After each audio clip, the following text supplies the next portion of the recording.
Hi, my name is Chris with Empire of Real Estate. In this video, I'm going to talk to you about buying income producing assets that hopefully over the long term will help you get out of your rat race and stop trading hours for dollars. Unless you want to, of course.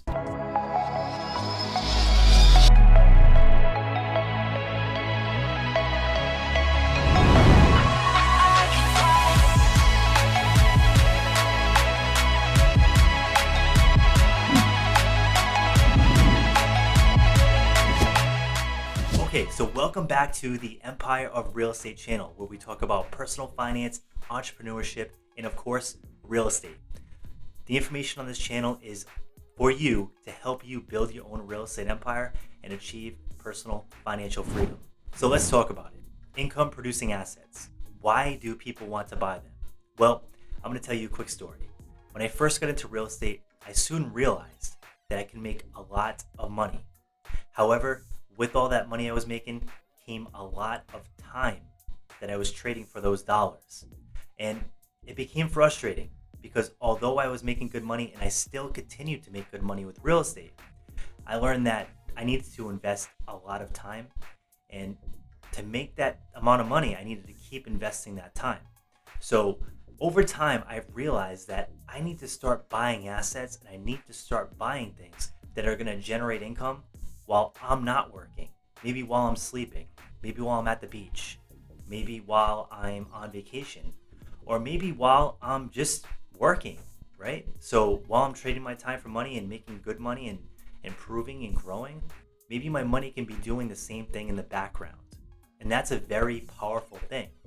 And that's how the wealthy get wealthy. They disconnect their time from their money.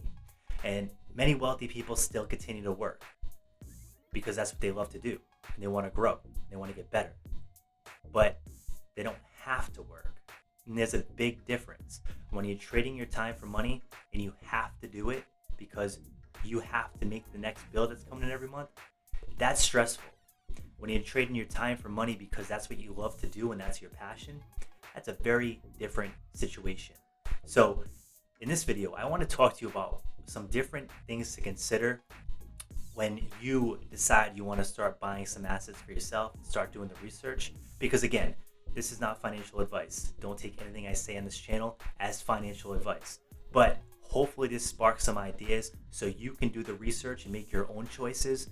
And you can maybe even take this stuff to your financial advisor if you're not comfortable with making those choices yourself. So the very first thing is, what's the big goal? What are you trying to achieve, right? What is your wealth goal? And if you don't know your wealth goal and you don't know what your ideal lifestyle needs to look like, how are you ever going to work towards it?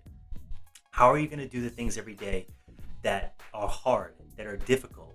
Maybe you're in the real estate business and maybe you're selling houses and maybe you have to cold call every day and you don't want to hear that rejection.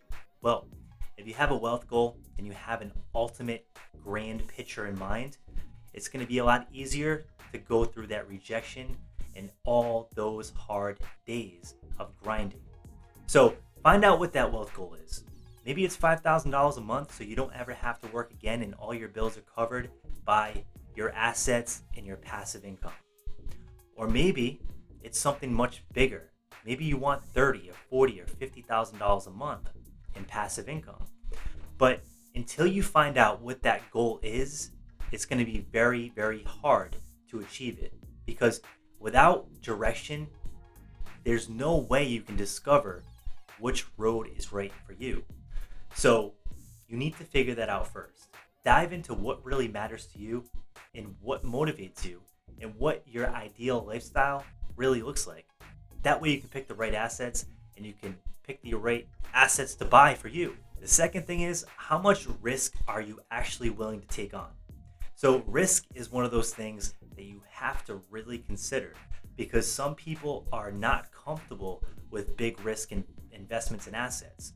Other people are very comfortable with big risk investment in assets.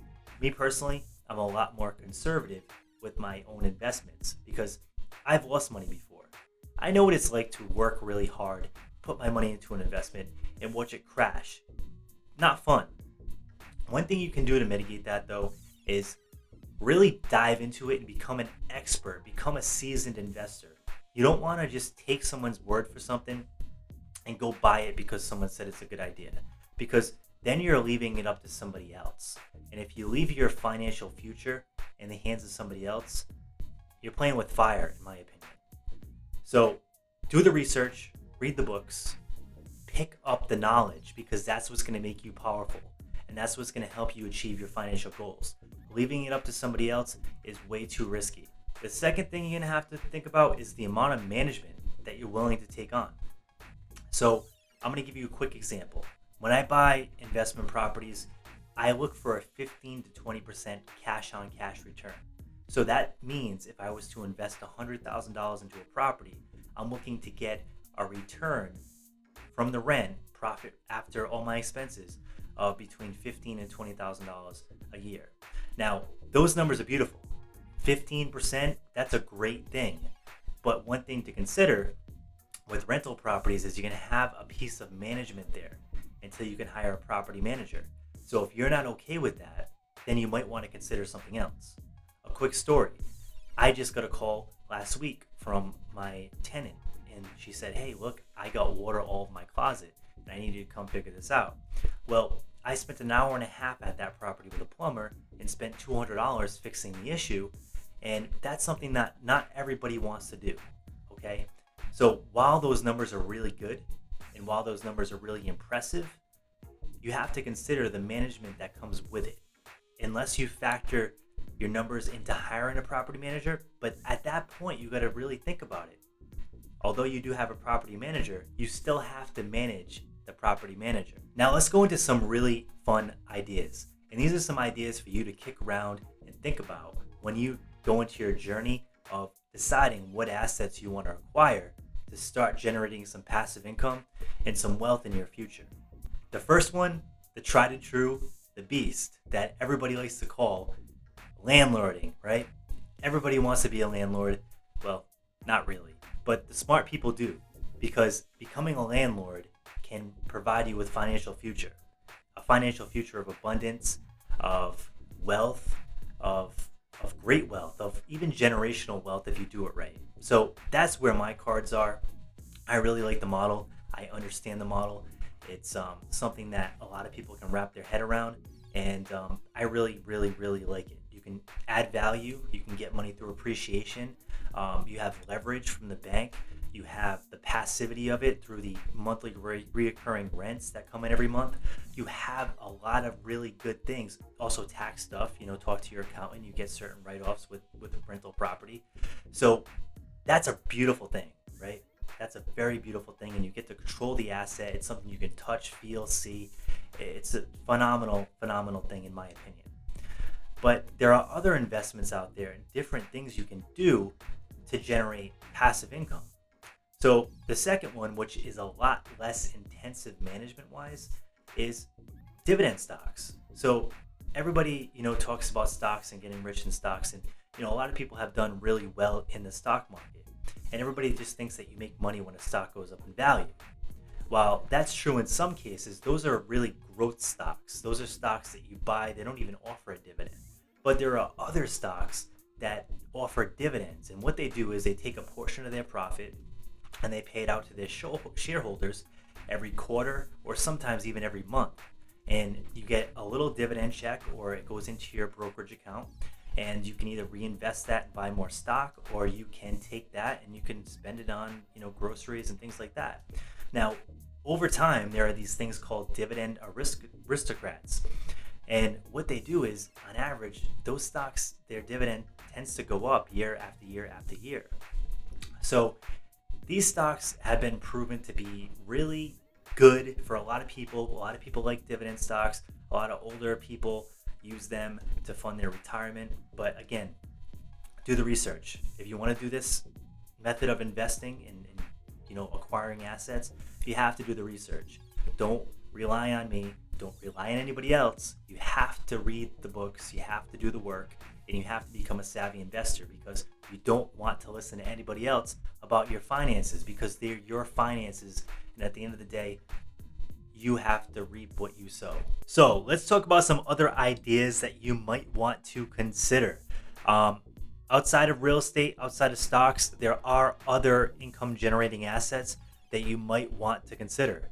The first one is buying a business. How many businesses do you drive by every single day and wonder how much profit is that thing actually making? And is it owned by somebody that's ready to retire? Now, that's a big opportunity because think about it. If that person wants to retire and they don't want to just close the door on everything that they've built over the last 20 or 30 years, they might consider selling that business to you so it continues to thrive, continues to grow, and continues to make profit, but they just no longer want to be involved with the business. Because of that, many businesses can be bought through something called seller financing. Now, this is something that you can get creative with and negotiate between you and the previous owner that's selling you that business. So it can be a really good opportunity. It could be a good opportunity for somebody that would like to acquire an asset or something that generates income every month that doesn't want to start from scratch, right? Because starting from scratch is hard. Starting from scratch can be difficult. So think about that. Think about all the potential possibilities and opportunities that you can have from acquiring an already existing business. Now, here's something else to consider. This is something that also is going to require some time to manage it. So with the amount of time you're going to put in, you're probably going to get a lot more return. So that's something to consider. If you don't want to put time into your, assets, you don't want to spend the time on them to develop them and manage them, this might not be for you. But it's definitely something to look into. Another idea is something like a dry cleaner or a coin-operated laundry or a coin-operated car wash. These can be things that are run passively, and this can be something that you might want to look into. So other ideas are a little unconventional. I found one that I really like the idea of, and that's starting an online business. So there are many different online businesses that you can start from scratch. But if you didn't want to start one from scratch, you can acquire one that's already producing income. So visit websites like empireflippers.com. There's also one called flippa.com. There's many different website brokers that will actually help you acquire income producing websites that are out there making a profit. These websites might be something like a blog, or it might be something that's connected to Amazon FBA sales. It might be a product business. It might be a service business. There's a million different businesses out there that are being run online, and this is something that can be great for somebody that wants to travel, to see new things, that might not want to be stuck in one particular location. So if you're an entrepreneur, you have some ideas, maybe you're a marketer, you can add some value to these businesses, it might be something really good for you. Or maybe it's something you want to look into so it runs in the background of your already current business. So there are many ideas out there. There are many different ways to acquire, income producing assets. And there are many different income producing assets that we didn't even cover here, like royalties and things like that on books and music. And there's a million different things. Maybe not a million, don't take that literally, but there is a lot of ways that you can acquire income producing assets. You just need to decide what is the right one for you. So some key takeaways. The first thing you want to figure out is, what is your wealth goal? What does that look like? The second thing you want to think about is, how much management and time do I have or do I want to put into this asset that I'm about to acquire, right? And the third thing is, do your research. Look at all the different assets and possibilities out there and decide which one is the right one for your lifestyle and your goals. And most importantly, your skill set. Because even if you want it, even if you can manage it, you don't have the skills to make it grow and add value, it's probably not the right thing. So guys, thanks for tuning in. Empire of Real Estate. We're here to help you build your real estate empire and build the life of your dreams. Tune in for more videos, like this video, and share it with a friend that needs to see it. Thanks so much.